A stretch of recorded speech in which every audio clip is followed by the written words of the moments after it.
Welcome to Gaga's Fiction, where we explore Naruto's epic what-ifs. Today, we're back in the Forest of Death, where Naruto awakens the power of an ice dragon. Let's dive in. 6 years, that's how long it has been since the red-haired one left Konoha and joined the Kiri Rebellion, becoming one of the rebellion's strongest shinobi, matching his mother's strength. Even though the blonde had the advantage of using all 5 elements, he discovered his elemental affinities when given a paper test, and to everyone's surprise, he not only had all 5 elements but also possessed the abilities of lava, ice, wood, and even the power to create diamonds. Needless to say, the red-haired one jumped for joy and nearly wrecked the classroom with excitement. Now, the red-haired one stood at 160 centimeters, the tallest in the class in his generation. He kept his hair somewhat long, similar to Minato's, not because he liked him, but because he preferred it that way. However, there was one area where no one could defeat him: taijutsu. Calling him the best would be an understatement. He was an absolute monster. In a practice match with his peers, he accidentally unleashed his full strength, sending Chojuro and Suigetsu to the hospital for at least 2 weeks.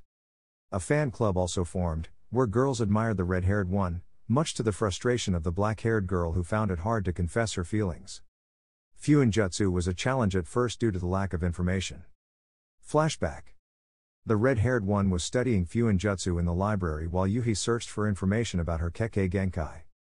Naruto, darn it, I know everything here, he muttered in frustration, trying not to let the headmistress hear him. Haku, I'm sorry, Naruto-kun, but that's all we have, she said quietly, disappointed. If Uzu were still standing, we could ask for more information, she added. A light bulb lit up in Naruto's head. Naruto, that's it, he said in a low voice. Haku, you're a genius, he said, blushing slightly. Let's go talk to Mom, he said, taking her hand and leading her to where his mother Terumi was. Several minutes later, the pair entered, finding the leader of the rebellion doing paperwork next to Zabuza and Ao, dealing with important matters. Mei, Naruto, what's going on? We're in a meeting, she said, somewhat annoyed that the red-haired one didn't knock before entering. Naruto, Mom, I need to go to Uzu to retrieve my clan's belongings, he said with a big smile on his face. Zabuza, Uzu Gakur, right, I forgot, he said, then realized the significance of Naruto's words. What? He exclaimed, as did the other adults in the room. Ow, kid, what have you been smoking? He asked, receiving a punch on the head from the orange-haired woman. Mei, my son isn't like that, she said, looking back at her son. Tell us, Naruto, what's the reason behind this idea? The orange-haired woman asked, curious. Naruto, you see, I was looking for information on Fuinjutsu for something important, but the available information is scarce and not helpful. That's when Haku mentioned the original village of my clan, he said with a smile. Ow, but Uzu is destroyed, he said, not understanding. Naruto, yes, but I don't believe my ancestors were foolish enough not to hide their most valuable possessions. That's why I'm asking you, Mom, to let me go to Uzu. I'm sure we'll find more than just Fuinjutsu there. Everyone was astonished by what the red-haired one said. Thanks to the boy, the resistance could become stronger and end this stupid war sooner. Mei, alright, Naruto. Zabuza, Ao, you, along with Chojuro and Suigetsu, will accompany Naruto to Uzu. You'll depart in 2 hours, she said as the red-haired one and Yuhi left the orange-haired woman's office. 2 hours later, we find the group consisting of adults Ao and Zabuza, followed by Naruto, Chojuro, and Suigetsu. Ao, hurry up, Uzu is a week's journey away, he said quite seriously, frightening everyone except the red-haired one. Naruto, then let's pick up the pace, he said, grabbing his companions and running at a dizzying speed that would put the Raikage to shame, leaving his companions speechless at such speed and stamina. Once the group reached the Nami coast, the red-haired one with black streaks released his dizzy companions and senseis. Zabuza, Naruto, be more careful. Let us know when you're going to do that, he said, giving the red-haired one a light smack on the head that he barely felt. Naruto, sorry, I just got excited about seeing the land of my ancestors, he said, very happy. Suigetsu, well, we'll need to find a boat to take us, said the white-haired one, recovering from his dizziness. Ow, forget about boats, there's no time, he said, surprising the young swordsman. Chojuro, but how will we get to Uzu then? He asked, confused. Zabuza, we'll run on water, so stop complaining and start walking, he said, as the white-haired one grumbled. Naruto, stop whining, you sound like an old lady, he said with a smile, taunting the white-haired one, who chased him with his sword. Suigetsu, get back here, you darn monkey, he said, while the red-haired one effortlessly dodged the swordsman as they headed towards the territory that once belonged to the Uzumakas. Once they crossed the whirlpools, they could enter a village that appeared to be in ruins. However, the red-haired one with black streaks felt excited to return to the birthplace of his clan. Ow, alright, since it's getting late, we'll rest here. Chojuro, you get wood, Suigetsu water, and Naruto, he said, only to be left speechless as he saw the red-haired one had caught a boar the size of a car, which he carried on his shoulder. Naruto, I'm hungry. When are you going to light the fire? He said with a smile, while the others were still in shock. After that incident, while the others were sleeping, Zabuza had a conversation with Naruto. In Naruto's mind, he had awakened, feeling a presence in his mind. He thought it might be Maku, but instead of the demon, he found an elderly red-haired man, about 6 feet tall, with a large red beard, with some white streaks, just like in his hair. Naruto, who are you? He asked cautiously, muscles tense. Don't worry, I'm not here to harm you. I just came to see the descendant of my clan, he said, confusing the red-haired one. Naruto, a descendant? Are you talking about me? He said as the old man nodded. Ikarama, my apologies, I'm Ikarama Uzumaki. And you? He asked politely. Naruto Uzumaki Terumi, he said, feeling more relaxed. Now that I think about it, how come you're an Uzumaki when the ones left are in Konoha? The red-haired one asked curiously. Ikarama, well, that's because I'm dead, he said, expecting a fearful reaction, but instead, the red-haired one raised an eyebrow with curiosity. Naruto, are you some kind of chakra fragment sealed in those of your bloodline? The red-haired one asked with curiosity. Ikarama, something like that. I'm more of an illusion encoded into our family's DNA, activated when an Uzumaki returns to their homeland after the war. Just like Maku. Truth be told, I didn't expect you to be a legendary demon as well, Naruto, he said, while the red-haired one smiled, seeing the elderly man's pale face. Naruto, yeah, it's not something that happens every day, he said with a smile. But I thought you'd be waiting for someone from Konoha, not Kiri. He said, surprising the old man. He was even more surprised to see the Kiri headband on Naruto's left arm. The old man placed a hand on the red-haired one's forehead, who remained calm, not sensing any hostile intentions from the old man. Ikarama, it seems like your life has been tough, the old man said with a serious tone. Naruto, how did you know that? He asked, slightly surprised. Ikarama, I used a jutsu to view your memories, he said, quite serious. I can't believe my granddaughter did that, he said, surprising the red-haired one. Naruto, Kushina is your granddaughter? He said, quite surprised. Ikarama, yes, but that's a story for another time.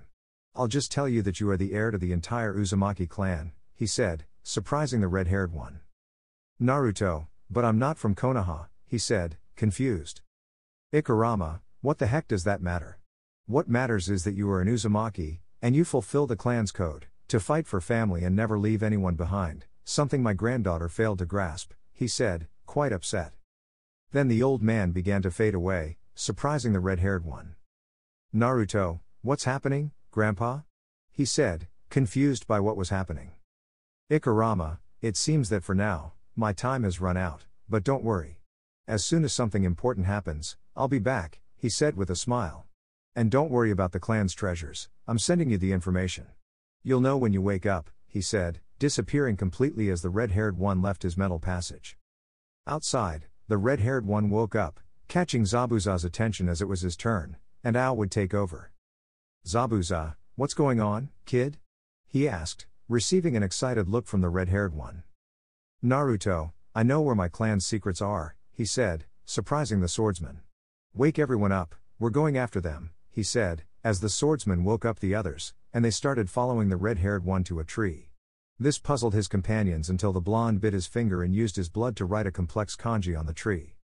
Then the tree disappeared, revealing an underground entrance, astonishing the red-haired one's companions. Naruto, let's go in, there are no traps inside, he said confidently, while the others followed him, still somewhat hesitant. After walking down a corridor for a few minutes, they reached a massive library filled with scrolls related to taijutsu, kenjutsu, genjutsu, senjutsu, and ninjutsu with all elemental techniques. However, the most extensive collection was on fuinjutsu. Everyone was left speechless by the size of the library. It wasn't just large, it was enormous. The swordsmen were particularly amazed by the variety of kenjutsu techniques. One scroll caught their attention as it allowed them to summon the swords of the 7 swordsmen of the mist, provided they had no owners. Zabuza, this is amazing, he said, astonished and unable to believe the gold mine before him. Ow, mission accomplished, Naruto, he said as the red-haired one smiled. Naruto, you're welcome. That means mission accomplished. We better seal all of this and take it with us, he said as he started sealing the scrolls. He couldn't resist glancing at one taijutsu scroll. Naruto and Kiri, 1, Konoha, 0, he thought with a smile as he sealed everything he found. After being congratulated by his mother, the red-haired one examined the scrolls he had collected. They were all impressive, but the taijutsu scroll turned out not to be what he expected. However, he wasn't surprised, as the Akuma no Saru surpassed any species in that area, even the Uzumaki. They were called the Kings of Fist for a reason. But today would be the big day, the day when all the suffering would end, where there would be no more deaths or pain. Today would be the end of the war. In Konoha, Danzo was enjoying a cup of tea while watching people pass by from his home until someone very familiar appeared before him. Danzo, well, the old monkey comes to see me. What brings you here, Sarutobi? He said in a serious tone. Hiruzen, I was bored and wanted to visit my old friend, he said with a smile. Danzo, you're lying. You want me to return to the council and train that spoiled brat Menma since neither his father nor Jiraiya are with him, he said quite seriously, taking a sip of his tea. Hiruzen, all right, it's true, but it's necessary for you to train him. You're a master of futon, wind, and your presence on the council would be greatly appreciated, he tried to convince his former colleague. Danzo, I told you before, and I'll say it again. I won't return to the council where all they did was bow down to that daddy's boy. Hiruzen, come on, Danzo. He's the boy from the prophecy that the toad spoke of. Danzo, I couldn't care less. Besides, a ninja master shouldn't play favorites with his students. And your son can help him with that prophecy nonsense, he said while the third sighed. Hiruzen, the prophecy goes like this. Danzo, why did I even say anything? He thought, mentally facepalming. Hiruzen, it goes like this. The child of a powerful kunoichi, born with the power of a demon and the heart of an angel. Heir to the power of the whirlpool, he will fight to the death for his family and never give up, unbreakable, unstoppable, incorruptible, with a legendary fighting spirit, he will bring peace to the world, even if it costs his own life. That's what the third Hokage said to his friend, who continued sipping his cup of green tea. Danzo, it's Naruto, no doubt about it. This is nonsense, and the brat keeps bragging about it every day until someone gets fed up, he said, taking another sip of his tea. How many cups had he had? No idea, and it didn't matter much. Hiruzen, I told his parents to control him, but it seems like they turned a deaf ear. I think even Kushina's getting carried away with this, he said, somewhat disappointed. Danzo, poor them, when they find out it's Mei, the powerful kunoichi, he thought, laughing internally. Hiruzen, now that I think about it, why do you have your special sake on hand? He asked, somewhat curious. Danzo, I thought you'd come, so I took it out to pass the time because today is an important day, he said as he poured a glass for his friend. Hiruzen, right, today is Menma and his sister's birthdays, he said as he picked up the glass. Danzo, yes, that's why. Because Naruto turns 12 today, and today the war in Kiri will end, he thought as he took a drink. Hiruzen, for the future of Konoha, the old man said cheerfully. Danzo, for Konoha, and for you, Naruto, and your future happiness, he said as he downed the drink. You'd better not die, Naruto, thought the old war hawk as he enjoyed this pleasant day. In Kiri, the rebels had launched their offensive against Yagura's forces. Ao was attacking from the west with Chojuro as reinforcement. Zabuza was in the south with Haku, and Suigetsu was in the east. Finally, Naruto and Mei were advancing from the north. The battles were intense, with the rebellion having the upper hand thanks to the Kekkei Genkai. In the northern sector, the red-haired one faced off against a young man with brown hair and a blue kimono. This young man was the Jinchuriki of the Rakubi, whose true name was Seiken, and his name was Utakata. He was currently boring the red-haired one since he only possessed the water release, while Naruto playfully used his lightning release against him. Naruto, surrender, Utakata, or summon Seiken to make it more entertaining, he said, missing the Jinchuriki, when suddenly, his Baijuu decided to speak. Seiken, let me talk to him, the Baijuu inside his Jinchuriki said. Utakata, sure, so you can control me and escape, he said suspiciously. Seiken, then create a clone to talk with it, he said somewhat annoyed. Utakata, why should I do that? He said quite distrustful. Seiken, because it knows my name, he said, astonishing the Jinchuriki. In the end, he reluctantly agreed and created a clone controlled by the Baijuu. Seiken, you, red-haired one, he said with a deep voice, implying he was the Baijuu. How do you know my name? We've never told our names to any human, he asked in amazement. Naruto, an old friend told me, and also your true story, he said, astonishing the slug. But let's save the chat for later. How about a fight? He said with a smile. Seiken, I'm okay with that. Utakata, I'll give you full control of my body. I want to know how this kid knows so much about us, he said, quite intrigued. Utakata, be careful, tomato.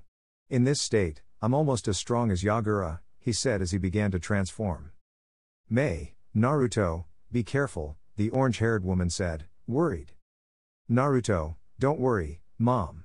You focus on Yagura, he said as he descended to join the battle. The Uzumaki began to unleash his demonic power, astonishing both Baijuus. The six-tailed beast started attacking the red-haired one with its tails, which he easily dodged while attempting chakra-infused strikes, only to be swiftly avoided by the Baijuu with surprising speed.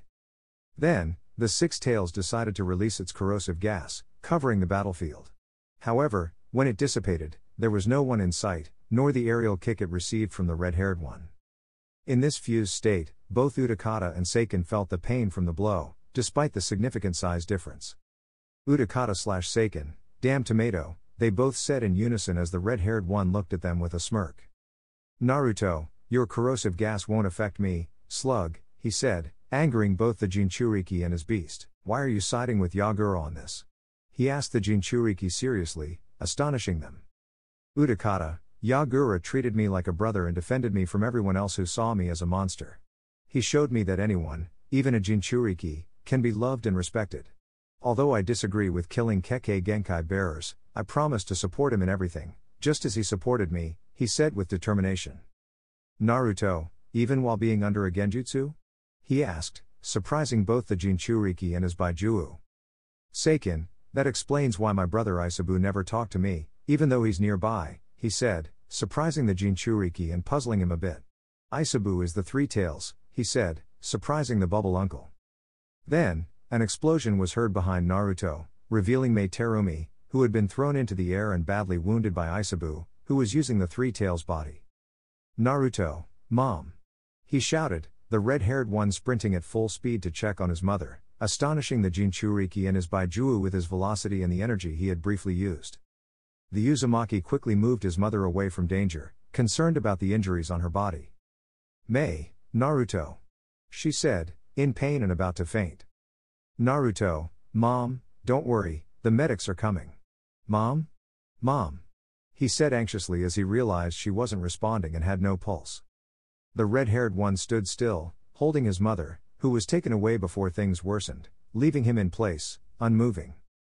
Yagura, don't worry, kid. You'll be with her soon, he said, preparing to launch a tailed beast bomb at Naruto, who remained motionless. Haku, Naruto-kun. She cried out, but she was too far away to save the red-haired one. But before Yagura could complete his attack, the ground around the Baijuu cracked after the Uzumaki released a shockwave. The stones danced around Naruto as he clenched his fists and teeth. His eyes turned completely white as he remembered all the moments he shared with Terumi since they first met. Music, corn, insane/did my time. Naruto, I will never forgive you. He shouted, releasing an enormous amount of dark red power that took the form of a pillar engulfing the red-haired one. His hair grew to cover the upper part of his back, and black fur appeared on his body, except for his face, chest, fingers, and toes. 2 black horns sprouted from his head, his ears elongated, his feet became like those of a monkey with sharp claws, his whiskers widened, and blue protrusions emerged around his nose. Finally, A small tail appeared on his rear. Everyone was left breathless by the tremendous power Naruto had unleashed. Not only them, but all the ninja nations on the continent could feel and see it. In various villages, everyone could see a colossal chakra mandrel figure with clenched fists, baring its teeth in clear anger, pounding its chest furiously. In the mind of a young Naruto Uzumaki from Konoha, the Nine Tails had suddenly awakened, sensing this monstrous surge of power. It decided to see what was happening through the eyes of its host, and it was terrified by what it witnessed. Kurama, it can't be. How did they manage to go unnoticed? It wondered, still stunned by what it saw. In Kirigakure, Yagura could see how the furious infernal energy mandrel glared at him with its white eyes. Those eyes thirsted for blood, his blood. When the demonic power dissipated, all the rebels and the few remaining ninja in Kiri could see Naruto's new form.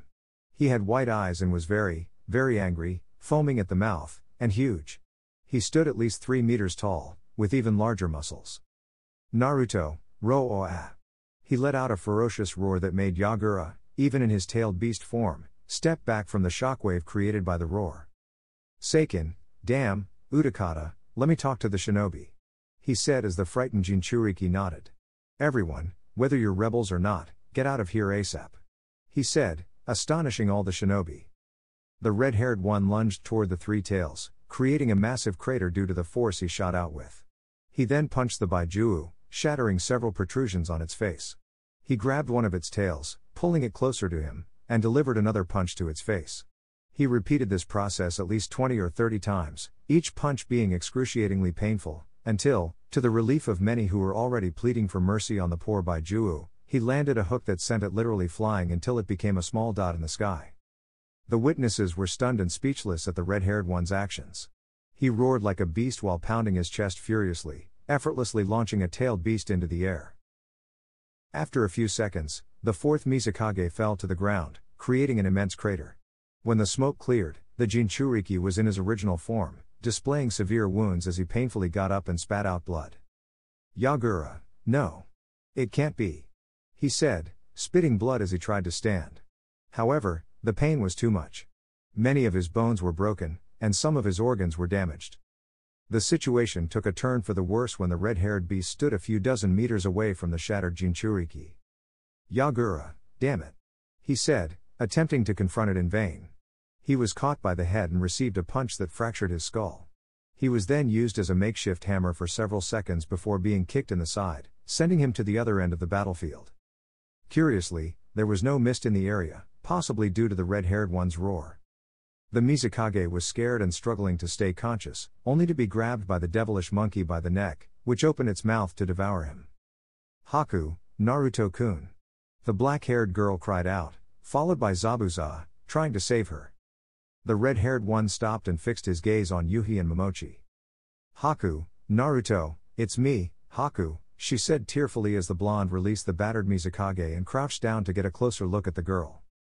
Zabuza, along with Ao, Chojuro, and Suigetsu, remained on high alert, aware that if the red-haired one used the Three Tails as a punching bag, they would be mere ants. To everyone's surprise, the red-haired one gradually returned to his original form, appearing naked but unharmed. He fell unconscious on top of Yuhi, who blushed a little as she moved him to a safe location. Zabuza and Ao approached the defeated Mizukage on the ground, but before they could do anything, Utakata stepped in between them. Ao, easy, kid, the war is over, Ao said as the boy kept his guard up. Zabuza, Naruto is an expert at breaking genjutsu. If anyone can free him, it's him, surprising the Jinchuriki. Hurry and take him with us to the base, he said as the Jinchuriki nodded in amazement while carrying the unconscious Mizukage. Ow, I didn't see that coming, Ao said, quite surprised by the red-haired one. Zabuza, what a way to win. The kid was a complete berserker, the swordsman said, terrified. Suigetsu, Zabuza-sensei, Ao-sensei, what was that? The white-haired boy asked, still in shock. Chojuro, what happened to Naruto? He echoed his companion. Ao, what you witnessed was a hidden power that only Mei-sama, Zabuza, and I knew about. Although Naruto hasn't used it much, that energy has become stronger, Ao said, with a serious expression as the bearer of a Byakugan. Zabuza, we'll talk later. It's better to return to the base, he said, as the troops nodded and headed back to the base. In Konoha, Everyone was astonished by the appearance of that energy in the form of a mandrill. Suddenly, a giant white monkey with white fur and the Konoha headband appeared in the Hokage's office. The fourth Hokage, his wife, the third Hokage, Danzo, and the advisors Koharu and Homura were discussing what they had witnessed, shocked to see who was standing before them. Hiruzen, Enma, what has happened for you to be like this? Hiruzen asked, surprised to see his battle companion trembling. Enma, Sarutobi. He said, breathing heavily. They have come to the shinobi world, he said, panting, while the others didn't understand what the Monkey King was talking about. Minato, who is coming, Enma-sama? Minato asked, worried about the third Hokage's state. Enma, the Fist Kings. Enma said, calming down. That power you saw came from an Akuma no Saru, he continued, while everyone was surprised to see the usually calm and serious Sarutobi, known as the god of shinobi, trembling like a scared puppy in front of a vacuum cleaner. In Kirigakure, the red-haired one slowly woke up after regaining some energy. Naruto, my head. He said, feeling a bit sore, while the black-haired Yuhi also woke up. Haku, Naruto-kun, she said, hugging the red-haired one with tears in her eyes, surprising and slightly embarrassing him. Naruto, Haku, what happened? He said, feeling a bit dazed. Where's mom? Where is she? He asked anxiously, and Haku reassured him. Haku, she's okay, just unconscious, with only minor injuries, she said with a smile. Naruto, but I can't stay. Haku, Naruto, we've won, she said, halting the conversation, and Naruto was taken aback. Naruto, what? He said, still in shock. Haku, Naruto-kun, we've won, thanks to you, she said with a tearful smile, which moved the red-haired one deeply. Naruto, that's... Wait, what do you mean, thanks to me? He said, quite intrigued, while Haku's expression turned more serious and sad. Haku, you see, when Yagura was about to launch a tailed beast bomb at you after you saved Mei-sama, you released an energy, red and black, at monstrous levels. You then transformed into some kind of ape or monkey and beat up Yagura. We brought him here to check if he was under a genjutsu, she explained, astonishing the red-haired one, who looked a bit sad. Naruto, darn, I knew the first time I'd lose control if I got angry, but I didn't expect to release so much power all at once, he thought sadly and nervously about the possibility that his friends and the people he considered family might fear and hate him.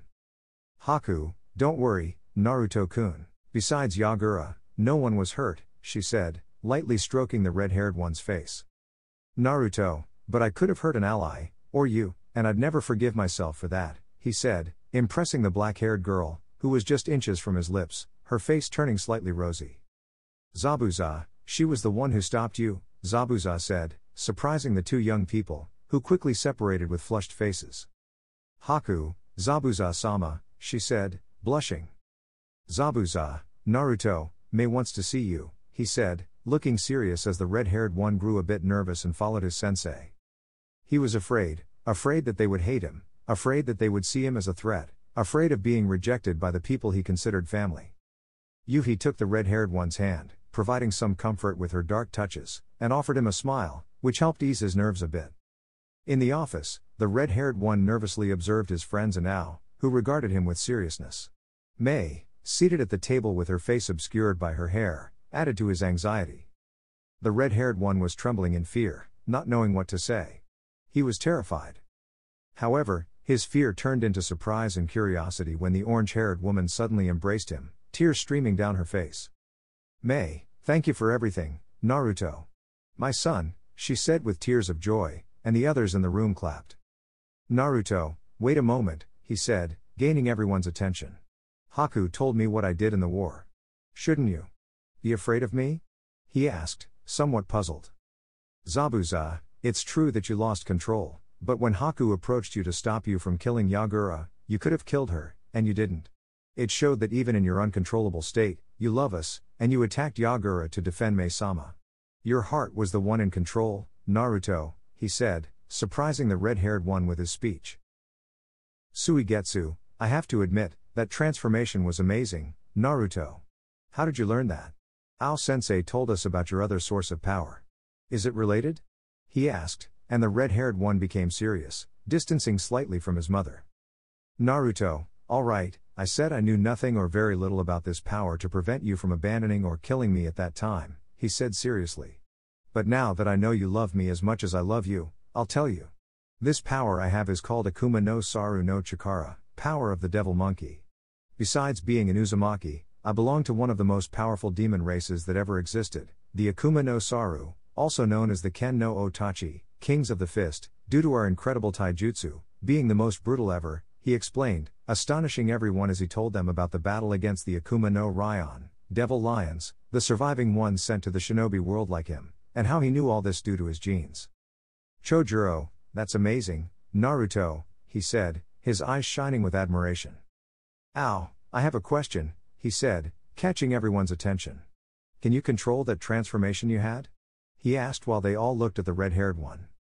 Naruto, yes, at first, it's normal, but with meditation and training, I'll be able to transform at will without going crazy, but I might become even more sadistic, he said with a smile, revealing sharp canines, sending shivers down the spines of many. Suigetsu, great, now you're not just a tomato, but also a monkey, Suigetsu complained. Naruto, but this monkey is more handsome, stronger, and has prettier hair than yours, which looks like an old man's, he said with a smile, teasing the white-haired swordsman, who got angry and started bickering, causing everyone to laugh. In Konoha, the Monkey King Enma told them a similar story to what had happened in Kiri, and the people in the room were both terrified and impressed. Minato, what will we do if that devil monkey comes here? Minato asked, worried about the village and his family. Enma, nothing, he said, impressing those present. Akuma no Saru are immune to any genjutsu, even Madaras, he added, which left everyone in the room terrified. Furthermore, for him to have released that amount of power, someone must have really ticked him off. Despite being brutal warriors, Akuma no Saru don't usually attack unprovoked unless they are dealing with a rival demon, he explained, helping the others understand. Kushina, but where did that devil come from? The red-haired woman asked curiously. Enma, from what my sources have told me, he came from Kiri, the old hawk replied, worrying everyone in the room. Danzo, Naruto, he thought, concerned about his adopted grandson, hoping he was safe. Enma, also, I need to speak with him, there are some matters that need to be clarified, he said in a somber tone. Hiruzen, fully aware of the reason for this conversation, nodded. Danzo, well, if there's nothing else, I'm going home. I'm not cut out for these affairs anymore, he said, eager to send a message to Kiri to check on his grandson, unaware that he was the one responsible for the incredible power display. In Kiri, the people were celebrating after Mei explained that Yagura had been under the influence of a genjutsu. In the end, they forgave him, and Yagura, who was still shocked, named Mei Terumi as the 5th Mizukage of Kirigakura no Sato. As for Naruto, instead of being feared or hated, he was admired even more because of his immense power and for leading them to victory in the war. Many believed that with the red-haired one on their side, Kiri had no rivals. Everyone was drinking and having a great time. Even the Jinchuriki joined the festivities, motivated by the idea of not angering the red-haired demon monkey. Haku then took the red-haired one's hand and led him to a quieter place away from the crowd after he had eaten 20 bowls of ramen. Suigetsu, they make a great couple, Suigetsu said, slightly annoyed by the relationship between his sister and the red-haired one. Chojuro, relax, our time will come, Chojuro said, patting Suigetsu on the shoulder. Suigetsu, what are you talking about, you idiot? Suigetsu asked, his face turning red and angry. Chojuro, don't you think I know about Hima? Chojuro said with a mischievous smile, causing Suigetsu to blush when he remembered the blue-haired girl. Suigetsu, and don't you think I know about Fumiko? Suigetsu retorted, blushing in turn as he remembered the green-haired girl. The two friends started a verbal fight, which was broken up by Ao before it escalated into a real fight. Mei and Haku watched as their stepsons went off to enjoy themselves with smiles on their faces. Mei, it doesn't seem to bother you, Mei said, smiling. And you're not wearing your mask, she said, noticing the happiness on the swordsman's face. Zabuza, today is a day to celebrate, not just as shinobi, but as a man, Zabuza said, getting closer to the orange-haired woman. Mei, I agree, Mei said as she brought her lips closer to the swordsman's. In a quieter place, Haku and Naruto were passionately kissing, with the red-haired one taking on the role of the predator and the Yuhi as the prey. Haku, Naruto-kun, I'm not ready for that yet, she said, as the red-haired one calmed down, smiling sweetly. Naruto, Okay, I'll wait, though it won't be easy, he said with a sweet smile, kissing her gently. I love you, Haku-chan, he said. Haku, I love you too, Naruto-kun, she said, kissing him with love and tenderness. 2 weeks later, the new Mizukage received a message from Konoha inviting her, along with the other kage from the other villages, to attend the Chunin exams, which were set to take place in a month. Zabuza, that's strange. Usually, only a foreign kage can be invited, the Mizukage said, looking curiously at the message. May, I'm sure it's because of Naruto-kun.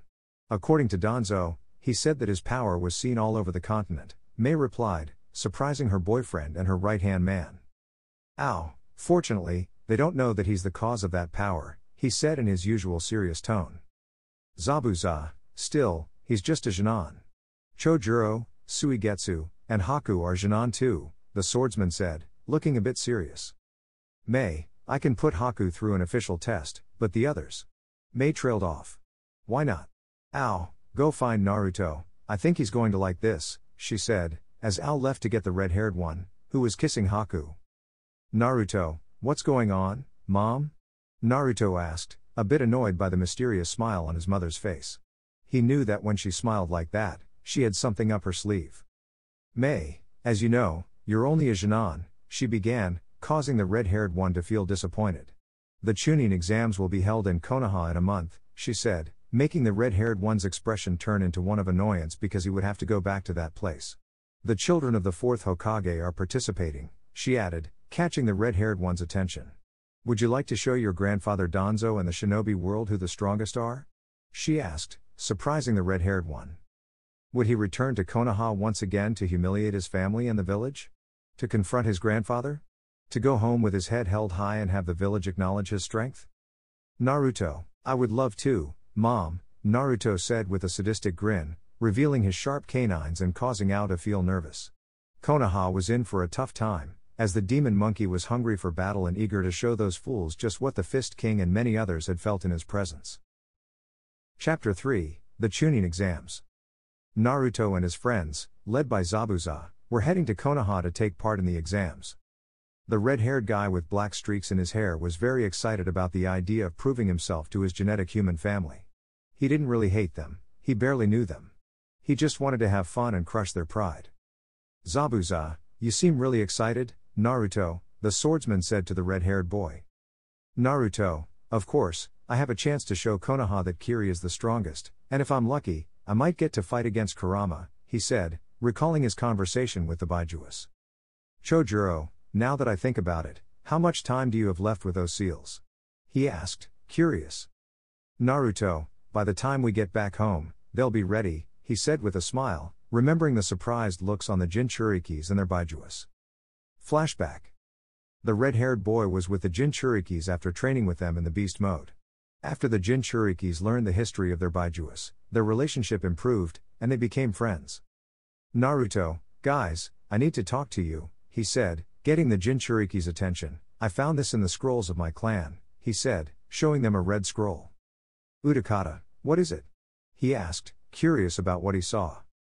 Naruto, it's a way to extract a bijou without killing its Jinchuriki, he said, leaving the two Jinchurikis stunned. Yagura, this has to be a joke, right? He said, wide-eyed, while the red-haired boy shook his head. Naruto, no, this scroll is real, and with my knowledge of Fuinjutsu in this scroll, I'll be able to do it, he said, leaving the Jinchurikis and the Baijuas internally hopeful. Unfortunately, I still need to study this scroll more. When I return from the Chunin exams, I will have studied it thoroughly and can put it to the test, he said with a smile, giving hope to the Baijuas of being free again. End of flashback. Zabuza, Naruto, he said, getting the red-haired boy's attention, I know you're excited, but remember, you should only transform into a beast if the situation demands it, okay? He said, and the red-haired boy nodded. At the gates of Konoha, the old war hawk was waiting for the Kiri ninjas, much to the surprise of the guards. The old man didn't take long to smile when he saw Zabuza's group of ninjas, and he was quite surprised by the red-haired boy with black streaks who was with them. The old man knew that the Uzumaki turned red-haired due to his Uzumaki genes, but he didn't expect to see him so changed. He was almost as tall as he was, his muscles were well-defined but not overly bulky, and his skin was more tan, and his eyes were now red like his hair. Danzo, Naruto? Is that you? He said, amazed by the Uzumaki's appearance. Naruto, who else could it be, Grandpa? He said with a smile and then received a hug from the old man. Danzo, I'm so glad to see you, Naruto, the old man said with a smile. Naruto, likewise, he said with a smile, oh, I haven't introduced you to my group. The guy with gray hair and glasses is Chojuro, the one with white hair is Suigetsu, and the one wearing a mask is my sensei, Zabuza, one of the mist swordsmen, though I think you already know that, the red-haired boy said with a smile. Zabuza, it's a pleasure to meet you, Danzo-sama, he said, bowing. Danzo, there's no need to be so formal. And thanks to all of you, Naruto found a place to call home, the old man said with a smile. Then, the old man noticed the guards, whom he looked at with his usual serious expression. Danzo, don't worry, they're with me, he said as they nodded in surprise at the behavior of the feared war hawk. The old man took them to the hotel where they would spend the night. Danzo, I've sent a Chunin to guide you to the Chunin exams. I have some matters to attend to. We'll see each other later, Naruto, he said, waving goodbye.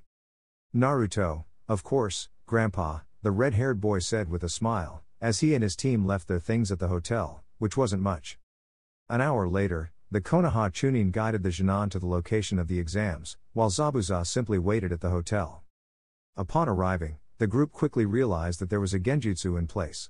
Without saying a word, they entered the exam room. Ha, what a lousy genjutsu, said a raven-haired guy, cheered on by a group of girls, while another girl with black hair shook her head in denial. Naruto, bravo, you've just raised the competition for the exam. Congratulations on your excellent deduction, he said, applauding sarcastically, angering the raven-haired guy and the girls who were cheering him on. And who are you? He said, quite annoyed. Naruto, someone who's here to kick some butts. And you? He said with a smile. I'm Sasuke Uchiha, loser, he said, being cheered on by the girls, while the red-haired boy smiled inwardly. The red-haired boy was surprised to learn that the Uchiha clan had been wiped out by Itachi Uchiha, leaving only his mother and his two brothers, who were standing right in front of him. Naruto, nice to meet you, Mr. Emo, he said with a smile, making his friends smile and irritating the emo guy and his fan club. Idiot. How dare you pick on Sasuke-kun? Said a pink-haired girl with veins popping on her forehead. Naruto, any problem, Miss Giant Gum? He said with a smile, making the whole room laugh and getting the pink-haired girl even more irritated. Then, a blonde guy with two streaks on each side of his face appeared. How dare you mess with Sakura-chan, you jerk? And why do you have whiskers like me? The blonde guy openly pointed at the red-haired one, looking familiar to him. Naruto, and who are you? The red-haired guy asked casually. I'm Uzumaki Namikaze Menma, and I'll be the next Hokage. I'll defeat anyone who stands in my way or messes with my friends and Sakura-chan, he said with determination, surprising the Kiri ninja slightly. Naruto was inwardly smiling. In front of him was the reason he had come. Then, the red-haired guy started to emanate some of his killer instinct, making many shudder and want to run for their lives. Damn, that guy exudes the power and scent of an alpha, a nervous Inuzuka said, while the little white dog on his head was scared. The red-haired guy stopped transmitting his killer instinct and then revealed his fangs with a smile that sent shivers down many spines. Naruto, alright, I accept your challenge. I'll just ask you, he said, putting his hand on the blonde guy's shoulder in the deliveryman's suit, not to die too quickly, he said, making the blonde guy swallow nervously as he headed into the classroom to take the written exam. The written exam wasn't a big deal, just a matter of cheating or leaving it blank.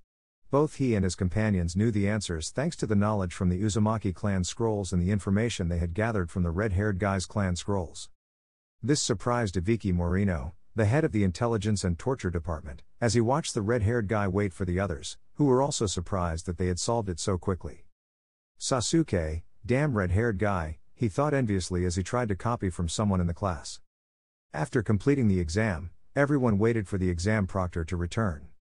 Ibiki, alright, little rats, I'll say something important now. You can choose to fail now and not become Chunin next year, or you can withdraw now to try again next year, he said, causing many to leave. Naruto, nice way to mess with their heads. I hope Namikaze doesn't leave, I've got a free beating reserved for him, he thought, watching the nervous blonde guy. Ibiki, anyone else? He asked when he saw that no one else was leaving. Well, you've passed, he said, surprising everyone except Naruto and his group. Now go outside, where the next examiner will be waiting for you, he said as everyone left to start the next test. Then the red-haired guy noticed 3 pairs of eyes directed at him. One belonged to a Hyuga, judging by the color of her eyes and dark bluish hair. The red-haired guy had to admit she was beautiful, but he also noticed that she was giving indirect glances at her oblivious brother.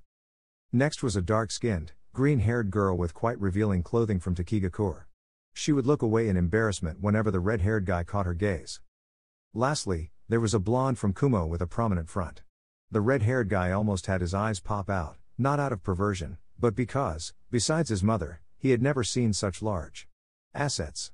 Despite her cold demeanor, she struggled to maintain eye contact with the red-haired guy. The red-haired guy smiled inwardly. He knew those looks very well. They were the same as the ones Haku used to give him before they became a couple. Chojuro, you have great taste, Naruto, the guy with glasses said with a sly grin. Naruto, probably, after all, I'm part of RCA if I want to restore my ancestors' clan, he said with a smile. Suigetsu, I still remember how angry Haku got when he found out, he said, teasing quietly. Naruto, the same anger Hime had when you broke the sword she made while practicing kenjutsu where you shouldn't have, he said with a smile, annoying the white-haired guy who started muttering things about redheads always having the last word. Once outside, they were standing in front of the gates of the Forest of Death, a place that the red-haired guy remembered very well. Then, a purple-haired kunoichi appeared, emerging from a puff of smoke with a smile. This young woman was Mitarashi Anko, a member of Konoha's Intelligence and Torture Department. Anko, all right, worms, it's time to show what you're made of. You'll be spending a week in the Forest of Death. Once inside, not only the animals, but also the other competitors can kill you, she said, making the participants nervous. You will receive a scroll, one from the sky and the other from the earth. Your mission is to reach the tower inside the forest with both scrolls before time runs out. Is that clear? She asked, as many nodded. Menma, what are we waiting for? I plan to defeat them all and take a step closer to becoming Hokage, the blonde guy said with a smile. Then, Mitarashi appeared behind the blonde guy, a kunai against his cheek. Anko, it seems we have a joker in the ranks, she said, licking the blonde guy's blood. I wonder how long it'll take you to die in there, she said with a sadistic tone, sending shivers down the blonde guy's spine. Naruto, scaring the kids, miss? Said the red-haired guy, drawing the Jounin's attention. You shouldn't try to crush the poor guy's dreams, he said with a challenging smile, angering the blonde guy. Anko, well, it looks like there are funny and handsome guys in Kiri too, she said, licking her lips, while the red-haired guy smiled. Mitarashi appeared behind the red-haired guy, but he looked at her with a smile, stopping the kunai with the tip of his finger effortlessly and without any harm. Naruto, you won't surprise me as easily as that fool, he said with a smile, to the surprised Mitarashi who didn't expect the red-haired guy to dodge. However, the red-haired guy noticed a strange odor on the purple-haired girl, like that of a dead snake. After that, all the Genin who didn't withdraw from the exam entered the forest to take each other's scrolls and then proceed to the tower. Naruto, all right, fast or slow? You decide, the red-haired guy said with a smile while his teammates nodded. Suigetsu, let's take the scrolls, and if we encounter someone strong, we face them, the white-haired guy said. Chojuro, it's better to take the scrolls and hide our abilities rather than confront strong opponents. If they see our best techniques, they could use them against us, and we don't know what the next challenge will be, the gray-haired guy said, deflating the white-haired one. Naruto, perfect, that's what we'll do, the red-haired guy said as his teammates nodded. They didn't take long to obtain the scrolls from heaven and earth, but it was getting late, so the group decided to set up camp, where the red-haired guy placed several seals to prevent detection. The red-haired guy, after having caught a deer for the group, took out a huge bottle of sake and began to indulge in it, as did his teammates. Chojuro, don't you think it's a bit early for that? His teammate asked, somewhat worried. Naruto, no, besides, you know it would take 10 of these to get me drunk, and I only have 2. Besides, this makes me happy, he said with a smile, showing his fangs, while his teammate simply sighed. Chojuro, I'll take the first watch. I'll wake you in 3 hours, he said as his teammates went to sleep. The red-haired guy, perched high in a tree, watched the beauty of the forest while listening to the sounds of the nocturnal animals in the area under the light of the full moon. He didn't take long to detect a presence, which apparently had nothing to do with the exam. Her aura was dark and malevolent, and she had great power, nothing like his, but acceptable to be a good opponent. The next day, the red-haired guy and his teammates were able to obtain the scrolls without any trouble, thanks to Suigetsu's skills. Then, the red-haired guy sensed that dark aura again as a battle was taking place at a certain distance. "Naruto, let's go see," the red-haired guy said with a serious expression. "Suigetsu, why? We already have the scrolls," the white-haired guy said lazily. "Naruto, the Hokage's son and his group are being attacked," he said, making his teammates serious. "I don't know what that guy is looking for, but one thing is clear," he said, starting to smile like a psychopath. "Menma is mine," he said, sending shivers down his teammates' spines. Upon arriving at the source of that aura, the red-haired guy didn't take long to discover the man behind it. He was a tall man, with pale white skin, yellow eyes with slitted pupils, and a stench of a rotten snake. It was one of the most dangerous renegades of the village, the rogue Sanin Orochimaru, who was attacking the group of his brother, who were quite wounded and low on chakra.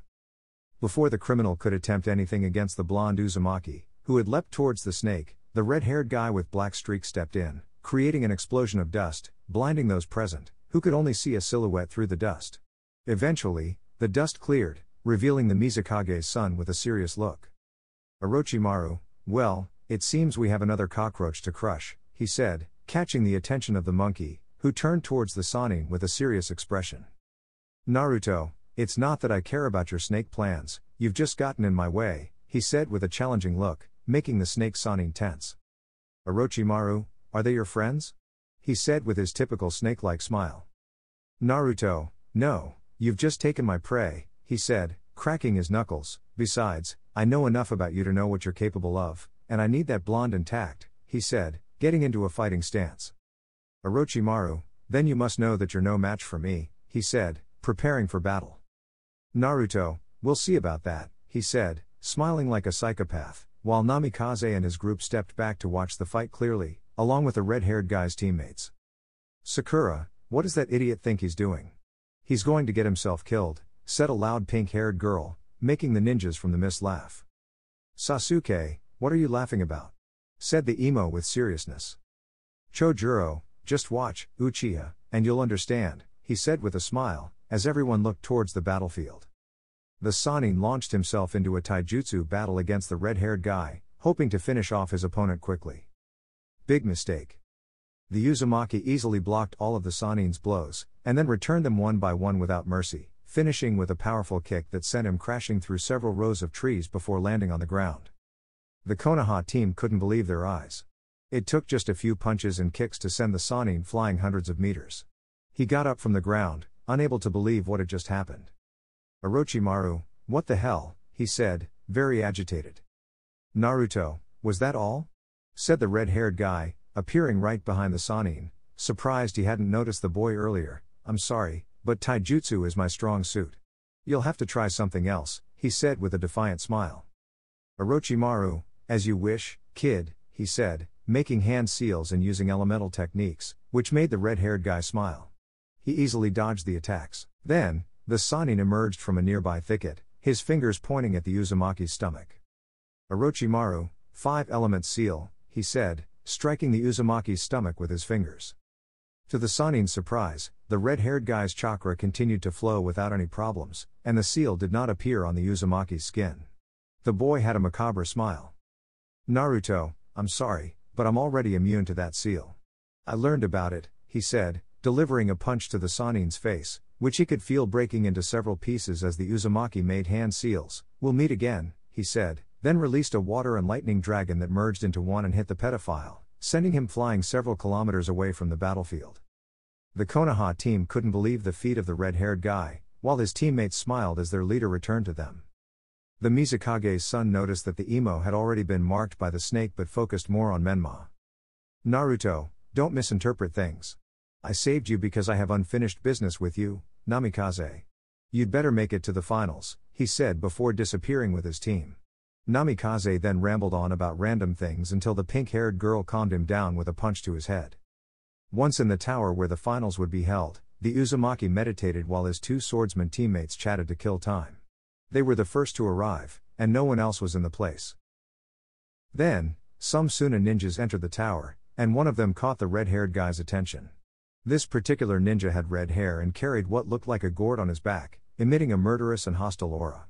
But what intrigued the red-haired guy the most was the chakra inside him, which he recognized almost immediately. It was the host of the Shukaku, known as Ichibi, Sabaku no Gaara, the youngest of the three siblings of the fourth Kazekage, Raza. However, he also kept an eye on Gaara's two siblings.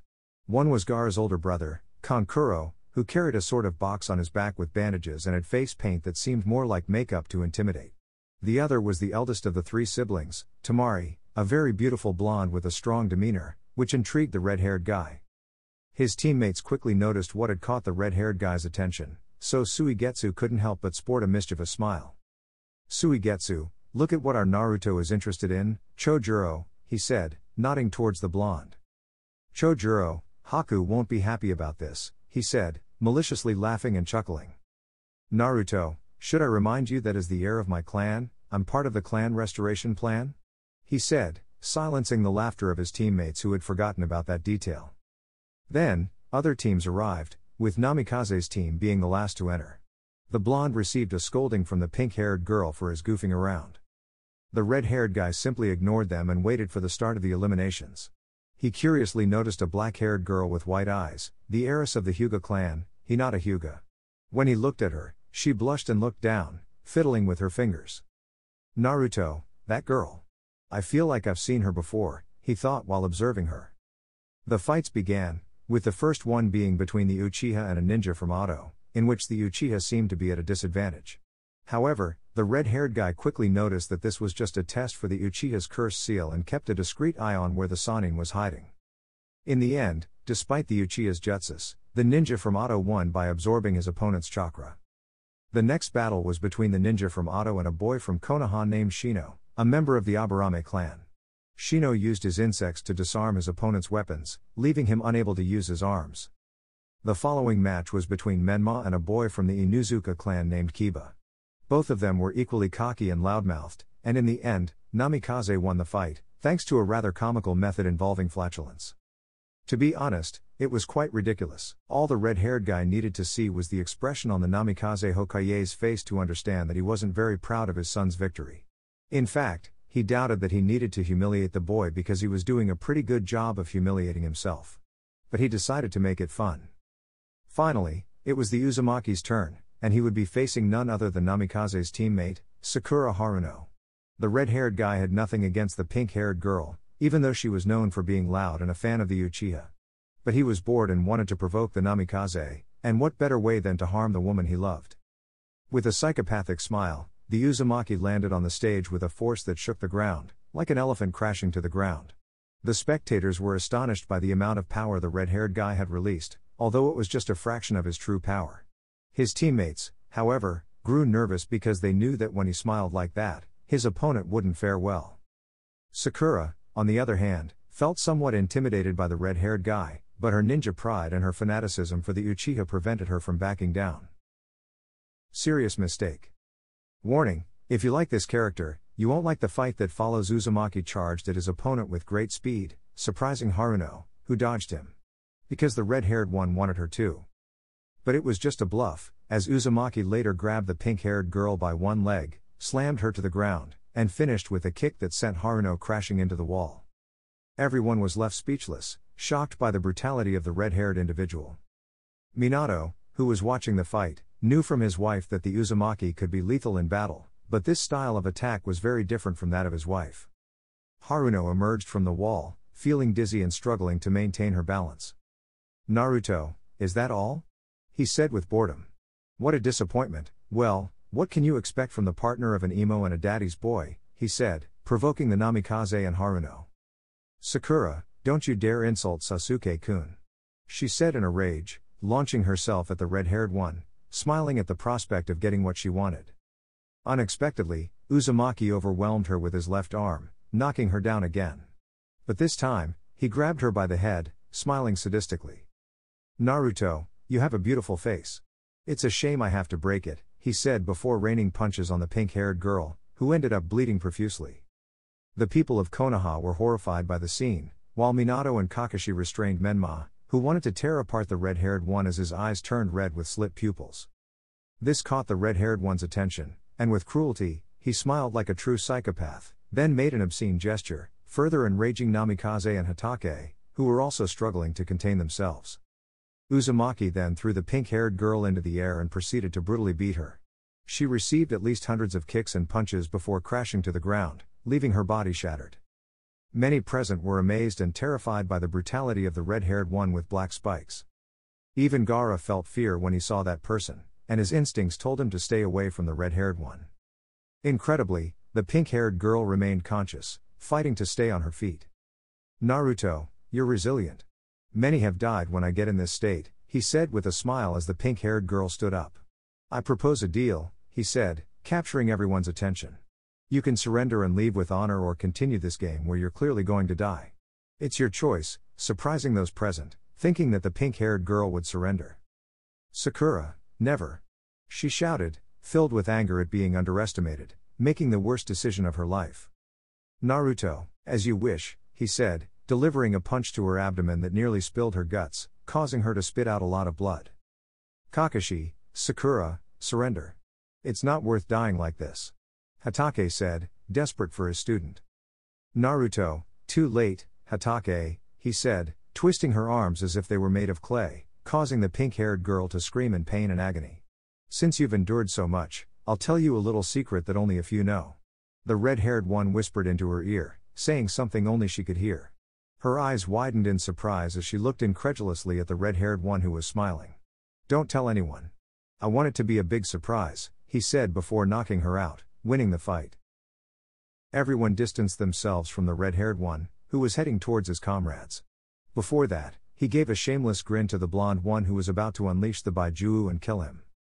On the other hand, the boy with bushy eyebrows also wanted to pummel Uzumaki for brutally hurting his beloved pink-haired girl.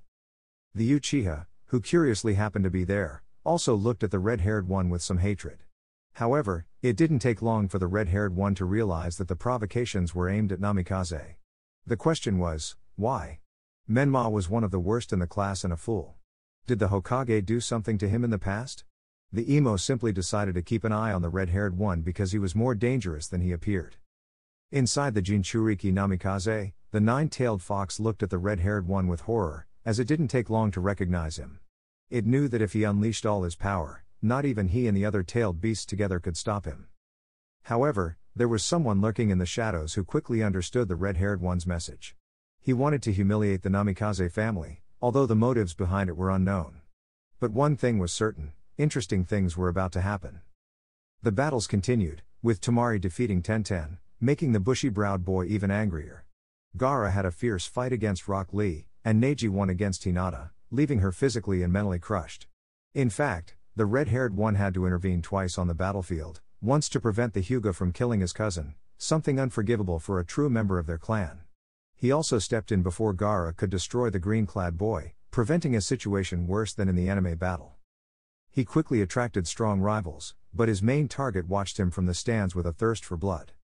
He also didn't take long to notice the blonde one, who blushed when the red-haired one looked at her with his red eyes.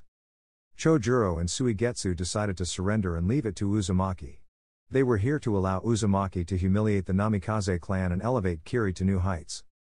Uzumaki's group simply left the tower to head to their hotels, but Uzumaki decided it was time to find out who the dark-haired girl from the Hyuga clan was. When he arrived at the Hyuga girl's room, he waited for her father and sister to leave the room with concern. Uzumaki knocked on the door and received an enter from the Hyuga girl, who thought it was one of the maids. She was surprised to find the red-haired one standing before her, looking both serious and calm. The pearl-eyed girl couldn't help but blush, but at the same time, she was frightened by the red-haired one. His eyes were charming and hypnotic, but her memories of this afternoon and his psychotic gaze terrified her. "Naruto, how are you feeling?" he asked kindly, while the named girl looked somewhat embarrassed and scared on the other side. "Hinata, why are you here?" she said timidly. "Naruto, because you remind me of someone," he said, surprising the Hyuga girl, who then sat up a bit on the bed to get a better look at the red-haired one. "Hinata, you're that boy, the one who protected me that day," she said, amazed as memories flooded back. Flashback. A young girl named Hyuga, who was 5 years old, was being bullied by some mean kids while one of her caregivers had gone to buy something. Suddenly, a blond boy with 3 stripes stood between the bullies and the girl. Seeing that they outnumbered him, they got confident and went after him. Little did they know, he was Danzo's godson, and he was way stronger than them. After beating up the bullies, he helped the young girl to her feet, and she looked at him, blushing. "Naruto, it's not a good idea to stay alone. Things could have been worse," he said, taking a bag. "I have to go back to your family," he said as he ran to run an errand. The Hyuga girl was left mesmerized with a slight smile as she watched the blonde boy leave. End of flashback. Naruto remembered that day clearly now, and he understood why it seemed so familiar. "Hinata, for a while, I thought you were Menma," she said, playfully teasing Naruto. "But he has 2 fewer stripes on his face than you, and he hasn't turned his hair red," she said, laughing softly. "What happened to you to change so much?" she asked, amazed at the radical transformation. "Naruto, I don't think this is the right time to talk about it," he said with a smile, making Hinata blush. "By the way, I know your name, but I'd rather introduce myself. My name is Naruto Uzumaki Terumi," he said with a smile. "Hinata, I'm Hinata Hyuga, a pleasure to meet you, Naruto-kun," she said with a wide smile. Both of them talked until evening, when the red-haired boy had to go back to his hotel. It didn't take long for him to sense a hostile presence behind him, which he quickly recognized. He simply smiled. "Naruto, can't you control yourself, Gaara?" The red-haired boy turned to face Gaara directly. "Gaara, you're different, I can feel it, mother feels it," he said seriously, staring directly at Naruto. "Naruto, that's an understatement, my friend," he said with a sadistic smile, sending shivers down Gaara's spine. "In a month, you'll see just how different I can be," he said, disappearing with a burst of killing intent, leaving the Jinchuriki speechless. "Gaara, and I don't doubt it. Uzumaki Naruto," he said with a sadistic smile, eager to fight the Fist King. During his walk back to his apartment, he quickly detected the Hokage's ambush watching him, and he discreetly incapacitated them without their knowledge. He also kept an eye on the blonde girl with pigtails who seemed lost in thought on the roof of his hotel. "Naruto, enjoying the view?" he said, catching the blonde's attention, who seemed surprised by the red-haired guy's presence. "Temari, shouldn't you be with your teammates?" the blonde asked, slightly blushing, as Naruto sat down beside her after leaping onto the roof. "Naruto, I get bored within 4 walls, and I was curious about this," he said casually, gazing at the moon. "So, the sand is allied with the snake pedophile, huh?" he said, provoking Temari, who swiftly drew her fan. Still, she couldn't attack as Naruto's fist was just inches away from her face. "Are you sure you want to try?" he asked with a smile, making the blonde sheath her weapon. She knew challenging this red-haired guy wasn't a good idea. "Temari, how did you know?" she asked, somewhat surprised. "Naruto, secret, sweetheart," he said with a smile, making the blonde blush. "But let me tell you," he said as he stood up, "you won't be able to attack Konoha," confusing Temari. "Temari, what do you mean?" she asked, perplexed by Naruto's words. But when Naruto revealed a menacing, bloodthirsty look, her confusion turned into a mixture of excitement and panic. "Naruto, simple Suna princess," he said as his eyes turned white, and his fangs elongated while a dark aura surrounded him. "Tell your father and that snake that the Namikaze belongs to me," he said before vanishing like mist, leaving the blonde very frightened. Danzo, on the other hand, was aware of Orochimaru and Raza's plans to attack the village. He knew his godson was no ordinary Genin. The boy wanted revenge, but not necessarily death. He wanted to break them, beat them, make them scream in pain, humiliate them, make them fear him, make them panic at the mention of his name. Anything but death, because he knew death would be their only escape. Minato was quite serious at home, along with his wife, to whom he recounted everything he had seen of the boy. When the red-haired one mentioned the word Uzumaki, it excited her the same way her husband had been at first. However, when he described the boy's savagery, she grew concerned, thinking that the members of her clan had abandoned all their traditions. Ironic, given her own history. Sarutobi was nervously at home, having watched the preliminaries through his magical sphere. He felt something he hadn't felt since he was a child. Fear of the red-haired Uzumaki. The old shinobi wasn't foolish. The boy had been toying with Haruno from the start, because if he had used his full power, even Minato and Sarutobi together would have had trouble with him. In Kiri, The current Mizukage was getting ready to leave for the finals in a month with her fiancé and her goddaughter, who would soon be her daughter-in-law. She left the village in the capable hands of Ao. The trio was smiling because the red-haired boy they loved would make a mockery of those Namikaze idiots and Zabuza for the same reason. They were also excited that their village would become the most feared and protected among the shinobi nations. Because Naruto Uzumaki Terumi, the heir of the Uzumaki clan and the king of the Akuma no Saru, would show the world what the Fist King was capable of, also known as the Fist King.